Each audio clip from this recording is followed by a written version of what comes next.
ओम शांति। आज प्यारे बाप दादा के अव्यक्त रूप के चले हुए महावाक्य सुनेंगे। आज बाबा ने हमें अपने खजाने जमा करने की विधि सुनाई है और सभी को जमा करना बहुत अच्छा आता है। आता है ना? आता है ना? बहुत अच्छा आता है।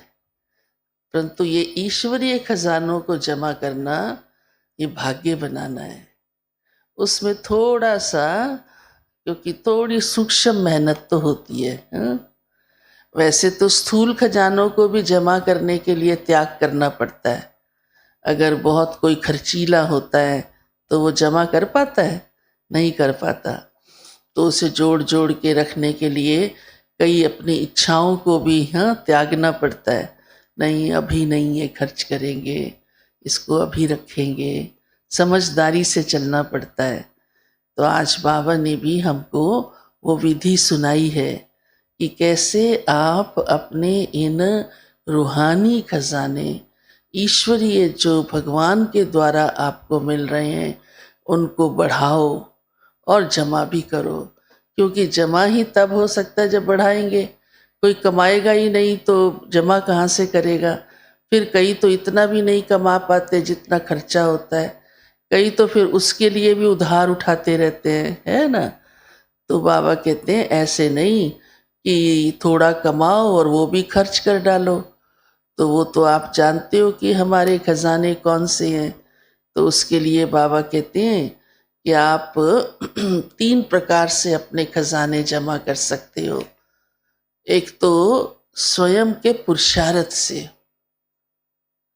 कि हम इस समय ऐसा पुरुषार्थ करें ज्ञान, योग, धारणा और सेवा द्वारा कि हमारी सर्व शक्तियां जमा हो, हमारे सर्व गुण जमा हो, हमारे संकल्प श्वास भी जमा हो, वेस्ट नहीं जाए। क्योंकि ये भाग्य हमें ही मिला है संकल्प से भी अपना खाता बढ़ाना। दुनिया में कहीं भी संकल्प का खजाना जमा करने का नहीं है, सिर्फ स्थूल धन जमा करने का है बस। चल अचल संपत्ति जमा करने का है ना? और भगवान ने हमको कितना ऊंचा भाग्य दिया है कि आपके संकल्प भी अगर अच्छे हैं तो आप जमा कर सकते हो। श्वास भी जमा कर सकते हो। अगर आप ज्यादा नहीं सोचो तो ज्यादा श्वास नहीं चलाओ तो वो भी जमा कर सकते हो। इसीलिए आयु भी लंबी हो जाती है और जीवन भी निरोगी बनता जाता है। रोग अपनी जगह होता है, हम अपनी जगह होते हैं, अपना पुरुषार्थ करते रहते हैं, उसे साइड बाय साइड लेते हैं। ये नहीं सोचते मैं रोगी हूँ, मैं गरीब हूँ, मैं लाचार हूँ, मैं निराश हूँ, मैं उदास हूँ।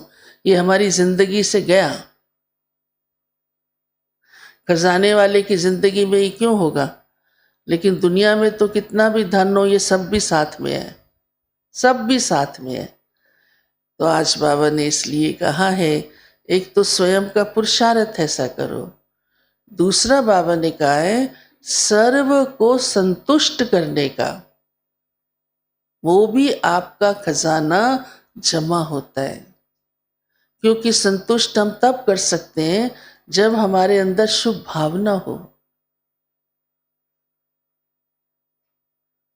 तब हम दुआएं ले सकते हैं। और तीसरा बाबा ने कहा सेवा का पुरुषार्थ, जितनी सेवा करेंगे जमा होता जाएगा। क्योंकि सेवा में सब कुछ लगता है, तन मन धन श्वास, संकल्प, वाणी, लगता है या नहीं? सब कुछ लगता है। हाँ, जो ज्यादा है वो ज्यादा लगा दो, जो नहीं है वो भले कोई बात नहीं। भाग्य तो बनाओ, जमा तो करो खाता।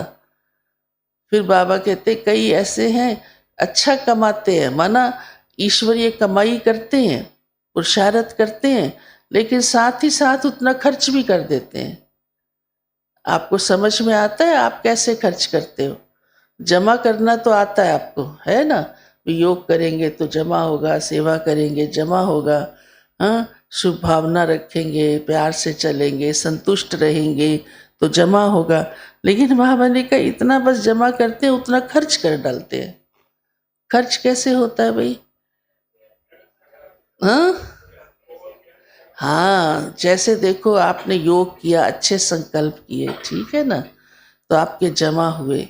लेकिन कोई बात आ गई, हाँ, घर गए, कोई घटना घट गई, इतना नेगेटिव सोचना शुरू कर दिया, बाबा कहते हो सारी जमा की एनर्जी गई। शक्ति जमा की, हाँ, चलो सभी शक्तियां आई, एकाग्रता की आई, पवित्रता की आई, हाँ, सहन करने की आई। लेकिन फिर थोड़ा बहुत कारोबार में कर्म करते हुए जहाँ जहाँ थोड़ी ज़रूरत पड़ी, बड़ी मजबूरी से उसको यूज़ कर लिया। यूज़ तो करना है, लेकिन जमा भी इतनी करो जो आपके पास आगे के लिए भी रहे। थोड़ा बहुत सहन हो कर लिया, उसी में उदास हो गए, निराश हो गए, तो मन था ही थोड़ा सा खाली हो गया। तो ये है खर्च करना। पर बाबा कहते खर्च करो, क्योंकि प्रॉब्लम के टाइम तो चाहिए ना वो शक्तियाँ, वो गुण चाहिए ना, परंतु इतना जमा करो जो आपका आगे भी वो बढ़ता जाए, बढ़ता जाए, और उसको ईश्वरीय कार्य में लगाओ। बढ़ने की विधि ये है, जैसे धन को कारोबार में लगाने से धन बढ़ता है, पड़ा रहे तो उतना का उतना ही रहता है। आपने अलमारी में रख दिया तो बढ़ जाएगा अपने आप? नहीं बढ़ेगा। फिर कई क्या करते हैं, बिजनेस में लगाते हैं अभी बढ़ जाए, कई बैंक में लगाते हैं बढ़ जाए, कई कोई और विधि से उसको किसी कार्य में लोगों को ब्याज पर दे देते हैं बढ़ जाए। हाँ, तरीके तो गलत भी हैं आजकल, लेकिन पुरुषार्थ क्या करते, बढ़ जाए, बस बढ़ जाए। सोने की कॉस्ट बढ़ रही है तो सोना खरीद के रख रहे हैं, वे अगली बार 1.5-2 लाख हो जाएगा तो फिर इसको अभी एक का खरीद लेते हैं। अभी मुझे नहीं पता क्या है, लेकिन जो सुनती हूँ वो सुना रही हूँ। हाँ? दुनिया की बात तो, हाँ, ईश्वरीय बात तो अनुभवी है हम। तो आज प्यारे बाबा का कहना है, एक तो ईश्वरीय खजानों को बढ़ाओ और दूसरा उसे जमा करो। उसकी विधि आज बाबा ने सुनाई है। और भी बहुत प्यारी प्यारी बातें बाबा ने कही हैं। बाबा ने कहा जीवन के अंदर खुशी, शक्ति और स्नेह, खुशी, शक्ति और स्नेह, ये 3 बड़ी जरूरी है। और ये सबको बांटो, क्योंकि यही किसी के पास नहीं है। महल माड़ी है, रिश्ते हैं, पैसा है, खुशी, शक्ति और स्नेह। आज संबंधों में क्यों दरार है? स्नेह नहीं है। जीवन में क्यों उदासी है? क्यों रोना आता है मनुष्य को? खुशी नहीं है। समस्याओं को झेल नहीं पाता है, निराश हो जाता है, शक्ति नहीं है। बाबा ने हमें यही दी है तीनों, तो आपको किसी पर आधारित होने की जरूरत ही नहीं, जरूरत ही नहीं, क्योंकि मेरे खुद के अंदर वो चीजें हैं तीनों। खुशी भी है, शक्ति भी है, स्नेह भी है। फिर मुझे क्या सोचने की जरूरत है? कुछ भी नहीं, कोई चिंता करने की जरूरत नहीं। इसीलिए गायन है, 2 रोटी खाओ प्रभु के गुण गाओ। ये वही व्यक्ति कर सकता है जिसके अंदर ये तीनों होगा। नहीं तो वो गुण और बातों का गाएगा, ये ऐसा है, वो वैसा है, उसने ये नहीं दिया, इसने ये नहीं दिया, बिजनेस में घाटा बढ़ गया, वो हो गया, वो हो गया। वो संभालो, ऐसे नहीं है उसको भी छोड़ दो, लापरवाह हो जाओ। लेकिन खुशी से, शक्ति से, शक्तिशाली होकर, स्नेही रहकर, ये 3 विशेषताएं बड़ी आवश्यक है, जो आपको औरों को भी बांटनी है।